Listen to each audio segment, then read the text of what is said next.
দেশমাতৃকাকে পাকিস্তানি হানাদার বাহিনীর হাত থেকে বাঁচাতে পরিবারের কাউকে না জানিয়েই ট্রেনিং নিতে জিতেন্দ্র চলে গিয়েছিলেন ভারতের আসাম রাজ্যের লোহারবনে। ট্রেনিং শেষে ফিরে এসে অংশ নেন যুদ্ধে নিজের এক পা হারিয়েও দেশকে স্বাধীন করেন তিনি, কিন্তু পরাজিত নিজের জীবনযুদ্ধে। বাচ্চাটারে জীবন ধারণ করার কোনো ক্ষমতা নাই, আমার এক অক্ত খাইলে আরো অক্ত খাওয়ার কোনো ব্যবস্থা নেই। শীতে ভাঙা বেড়ার ফাঁক দিয়ে প্রবেশ করে ঠান্ডা বাতাস, আর বৃষ্টিতে চাল চুইয়ে পড়ে পানি। ছোট্ট এই ঘরে 3 মেয়ে আর স্ত্রীকে নিয়ে কোনো রকমে কাটছে জিতেন্দ্রের দিন।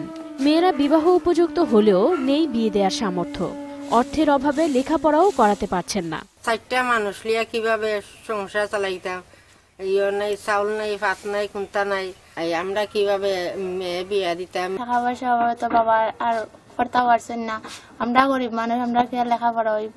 দিন যত এগুচ্ছে বয়সের ভারে নুয়ে পড়ছেন এই মুক্তিযোদ্ধা। বেঁচে থাকার লড়াইয়ে টিকে থাকতে অসুস্থ শরীর নিয়েও কাজ করতে হচ্ছে নিরুপায় হয়ে। তার 2 বেলা 2 মুঠো যে শুদ্ধ ভাত খাইব এও পারা নাই, মাইয়ান্তেরে কাপড় চোপড় গরম দিব, লেখাপড়া শিখাইব এ ক্ষমতাও তার নাই। সরকারের দেয়া ভাতা ছাড়া আয় রোজগারের নেই কোনো পথ।